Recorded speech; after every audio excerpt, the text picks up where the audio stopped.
Hi everyone! So welcome to card number 2 for my 2015 card series. So starting off, I'm using this stamp, and I believe it's a Stampenda stamp from last year. I bought it at Michael's, and it was so adorable. So I'm using Memento Tuxedo Black ink to stamp this out on some Copic quality cardstock, and I just hold firm pressure for a few seconds so that it gives it a lot of time for the ink to transfer from the stamp to the paper. Now I'm coming in with my Copics. I did have to speed this up quite a bit because it did take me over an hour just to even color this image. So for my colors, for all the red areas, I am using R24, R29, and R39. So I'm going to start with my lightest, and I'm just going to kind of make my base for my candy canes, peppermints, and jelly beans, and etc. So I'm just doing my bases now, and then I'm going to come back in with my medium shade, and I'm just going to start coming in and building the color from the edges. Because candy canes are shiny, it's going to be more so the light is going to refract in the middle. So I'm just slowly building up that shading, and on the jelly beans I'm coming in more from the bottom just because I wanted to give it a depth of coming from the top. But yes, with the candy canes and stuff, they are more reflective. So I love how they end up turning up afterwards. Just the depth that this created was absolutely gorgeous. Really, really loved it. So this is quite a coloring process. So what I'm going to do is I'm just going to go ahead, put on some music for you, and just let you watch the coloring process, and I'll come back in as I switch my colors up.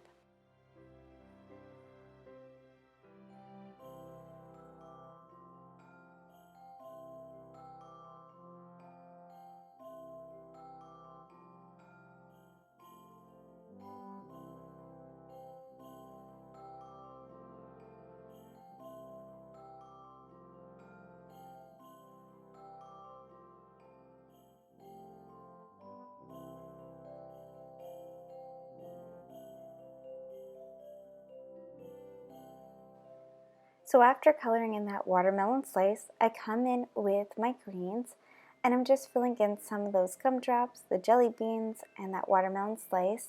And I'm using the colors YG11, YG17, and YG67. And I'm using my lightest as my base, and then I'm coming back, working my way to my darkest, and then I start blending that back out using my lightest again, just to give it some more depth. And I just love if you just slowly build up the colors, the kind of contrast you get. So as soon as I'm done with that, I move on to the inside of my gingerbread house, and I'm using Y11, Y18, and Y38 just to give it that warm glow, almost as if there was a candle inside that gingerbread house. It is so adorable. I also wanted to bring out that yellow, so I start filling in some of my jelly beans, and I do the same thing where I start off with my lightest and slowly build my colors. Now for my mouth, I'm coming in with some of my warms, which are the W6, W3, W1, and W00. Jesus, it's hard to say. So I wanted to give him more of definition, so I bring in some of my W6 just to give him more roundness around his legs and around his neck, and I just slowly start building him up. I also wanted to add some shading. So this is quite a bit of shading, but I love the contrast. So I start off with my W6, and I just start building that up, and then I come back in with one of my lighter shades. I believe that I have W1 in my hand, and I just start blending that out. And then I ended up loving the colors that this was really giving me.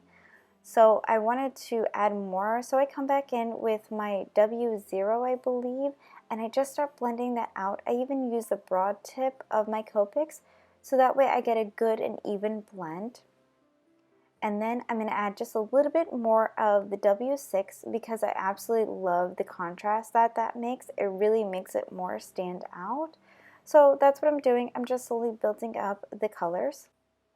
For the ears, I use one of my R's. I don't remember which one it was, and I'm sorry.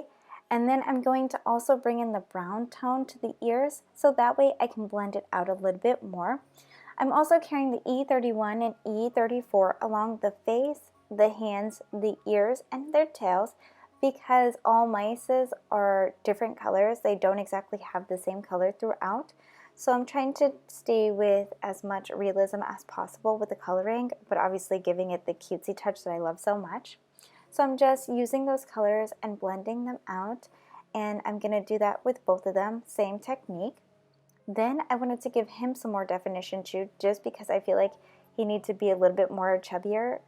So I'm just adding a little bit more definition so that it does show more of that. And then I'm going to slowly start building him up.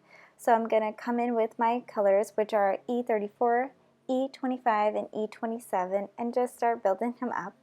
Next, it's on to my gingerbread house. And for my gingerbread house, I know it's really sped up and I'm so sorry, but like I said, it took forever to color these. I'm using E31, E34, and E25, and I really wanted to also build up a contrast with these. Sorry, I can't talk today.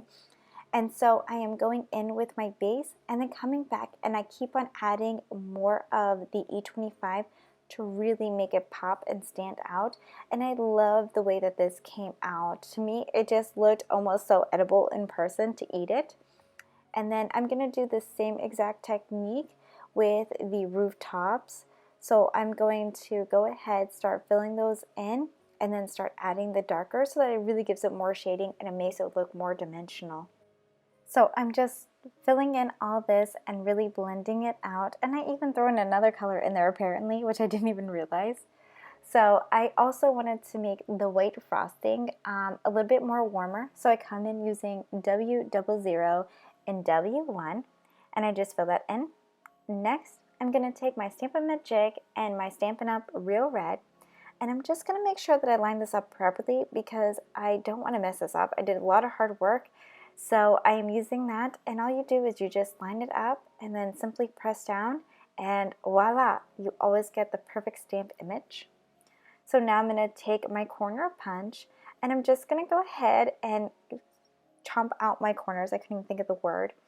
And I only did it to 2 on either end, so that way it just gives it a more unique look and also helps with what I'm going to do later to the card. So I wanted to take some of my Tim Holtz, and this is the vintage photo, and I'm just going around the edges just to give it some more warmness, and I just love these Tim Holtz inks. Now I bought this twine quite a few years ago. It's really metallic, and I bought it, I believe, at Michael's, and I mean, this is like 7-8 years ago. So I'm just going to wrap it around those corner edges, and I'm going to use some tape just to hold it in place, and then I line it up, and I'm going to now tie a little bow on the inside so that it looks like a little bit of packaging, and I was actually able to somewhat get it on camera, which is amazing because it never cooperates. And so now I just have it where I want it to go. So I'm just making sure that I'm really getting it into place and just messing with that bow a little bit and cutting off the extra. Now I'm using the Storybook Christmas, and I love these papers from last year. So I saw this one, and this is what actually inspired me to do this card, which is the little peppermints, and I loved it. And then I'm going to take my craft cardstock, and I'm just going to score this down to a little bit bigger, so 5.5, just because it is a bigger size stamp. And then I'm just going to flip it over and push down my edges with my bone folder to get a crisp edge. Now I'm going to, I already cut this off the camera, so now I'm just going to go ahead and adhere that to the craft cardstock and then put my image on top of that. So it's all placed, and I went ahead and popped it up with some of the Pop-Tarts. I'm just using scraps on this one, and yeah, they work great. So as you can see there to the right, there's like a whole bunch of scraps. So I'm just pushing that down, and now it's time for the inside of the card. So I'm using this photopolymers from Hero Arts, and they only have numbers, they don't have names, I'm sorry. Using the same Stampin' Up! Real Red, I'm going to just go ahead and stamp this on the center of this paper. And I absolutely love this. It says thinking of you at Christmas, and just make sure that I hear that or push it down well. And then I'm going to find where I want it to go in the inside of the card and just adhere that. So this is my card for number 2. Oh, don't forget, I need the Wink Estella, of course. So I'm just going to go ahead and I'll fill in all these little spots. And off camera, I did take my little white Jelly Roll pen and I did fill in some spots that I thought would be really cute to have some reflection. But for some reason, it didn't get on camera, so I'm so sorry about that. So love my Wink Stellas, and I just love how it shines. Now, for some reason, it did kind of spread the red on the candy cane, but it's not really noticeable, so it's just because I noticed it. All right, so that is my card. Thanks everyone for watching, and I'll see you in my next video. Bye everyone.